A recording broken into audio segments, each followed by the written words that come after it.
Start with why is an amazing concept that's transformed millions of businesses, and it's setting you up for failure and a path of pain. Bold statement, I know.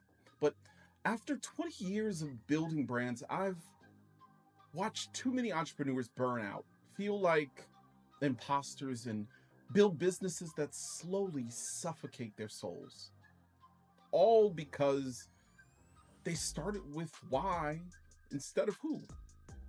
In this video, I will show you why starting with who changes everything about building an authentic brand, and why finding your purpose without first knowing yourself is like trying to write the end of a story before creating your main character.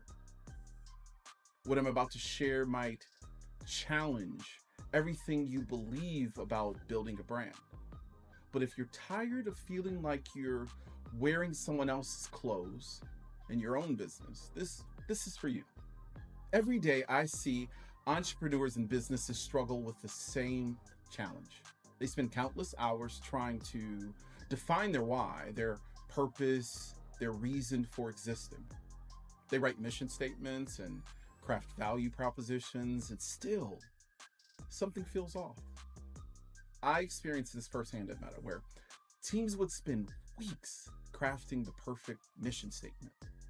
They follow all the right frameworks and use all the right words, but they still ended up with something that felt hollow. Think about it. How many mission statements have you read that sound exactly the same? How many brands claim to make the world a better place or empower people to achieve more? These aren't bad whys, they're just disconnected from who they really are. It's like trying to write the story of a book before knowing who the characters are. It doesn't work. The story emerges from the characters, just as purpose emerges from identity.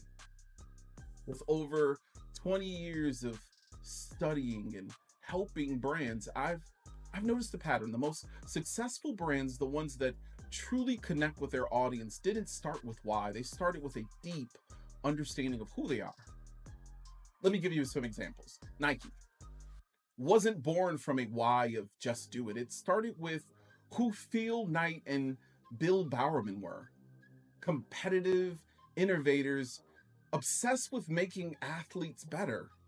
Their why emerged naturally from their combined identity. A track coach who melted running shoes in his waffle iron, and a runner who understood the competitive spirit. Apple didn't begin with a why of challenging the status quo. It started with who Steve Jobs and Steve Wozniak were. Tech rebels who saw computers differently. One a calligraphy loving aesthete, and the other a brilliant engineer who loved making technology accessible. Their why grew from their unique combination. At Meta, I saw this pattern repeat. The most successful internal brands weren't the ones that started with grandiose mission statements. They were the ones that took the time to understand their team's unique makeup, their natural tendencies, their collective identity. Here's what no one talks about: the real danger of building a brand before knowing who you are. I've seen it happen countless times in my work. When you start with market research, competitor analysis, or someone else's framework of why, you end up building layers of expectations that slowly suffocate who you are. Think of it like wearing someone else's clothes. They might look good on paper or picture of them, but they never quite fit right for you. And over time, that misalignment creates deep problems. First, there's the exhaustion. When your brand doesn't align with who you are, every piece of you, content, every social post, every client interaction requires you to put on a show. You're constantly performing and acting instead of being. This leads to burnout, not just the typical entrepreneurial burnout, but a soul deep exhaustion that comes from pretending to be someone you're not and keeping up with the race. Then comes the imposter syndrome. Well, what feels like imposter syndrome? You feel like an imposter because you're literally trying to be someone else. When your brand is built on manufactured purpose rather than authentic identity, you'll always feel like you're faking it. The market fit problems follow naturally. You attract the wrong clients because you're presenting the wrong identity. You end up serving markets that don't energize you, creating products that don't leverage your natural strengths, and building a business that feels like a constant uphill battle. Perhaps most dangerously, you build inefficient systems. Why? Instead of creating processes that flow with your natural ways of working, you adopt best practices that fight against who you are. It's like trying to force a creative person into rigid hourly schedules, or making the natural relationship builder focus solely on automated systems isolated in a room. I see it all the time with clients who come to me. They're successful on paper. They've done everything the books and gurus told them to do, but they are tired, frustrated, and stuck. Most importantly, they feel disconnected from their own business, and the pain is bleeding over into their life. So, how do we put who before why? It starts with three key questions. One, what are your innate strengths? Not what you're good at, but what energizes you. Think about what you do that makes time disappear. Notice what problems you solve without being asked. Identify what others naturally come to you for. Two, what patterns emerge in your life story? Not the achievements, but the recurring themes. Look for the consistent threads across different phases of your life. Pay attention to what frustrates you. It often reveals what you deeply care about. Notice what you do differently from others in your field. Three, what unique perspective do you bring to your work? Consider your unusual combination of interests. Reflect on your journey and what it's taught you. Identify the principles you naturally live by. Real world stories.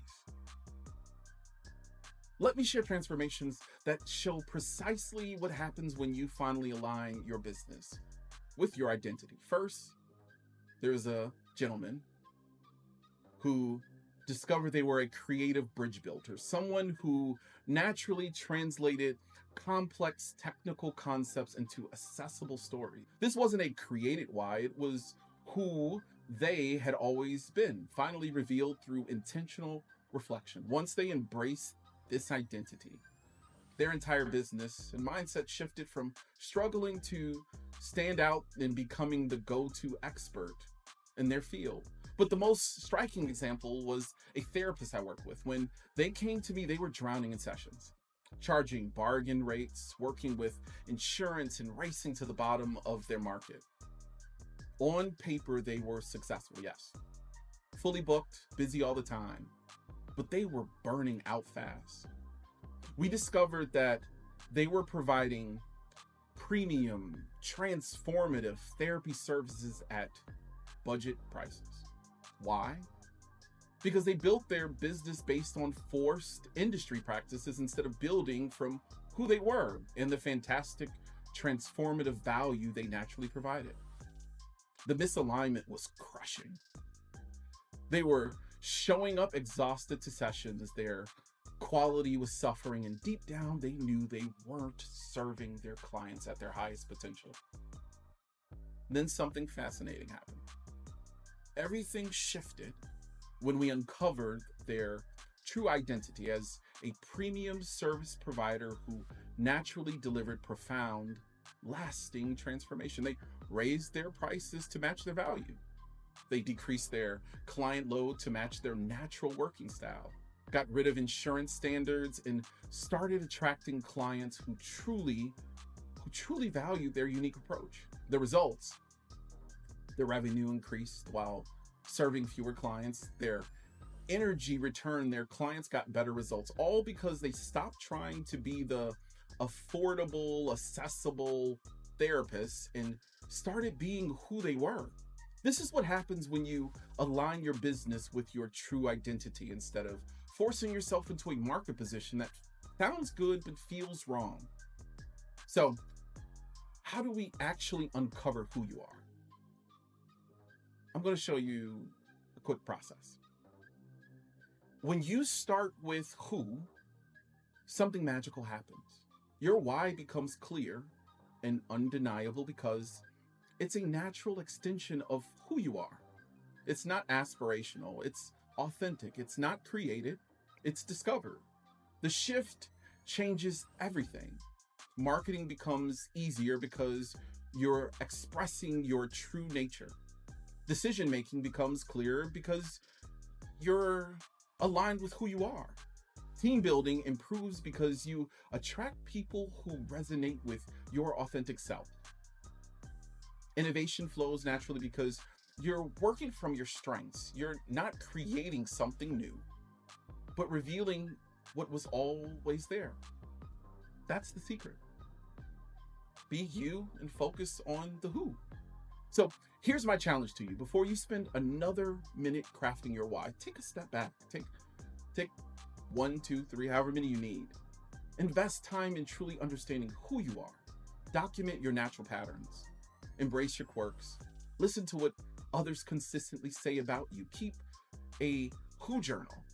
Note the moments when you feel most alive, most yourself. Watch for those patterns. They're trying to tell you something. Your why is already there, waiting to be discovered. But first, you need to know who you are. Because when you start with who, your why becomes unshakable. Why is important. It becomes more than words on a wall. It becomes the authentic expression of who you are. And in a world full of manufactured purposes and generic mission statements, authenticity isn't just refreshing, it's revolutionary. Your purpose, your why is already there within you. Our job isn't to create it, but to carefully, thoughtfully reveal it. Start with who. The why will follow.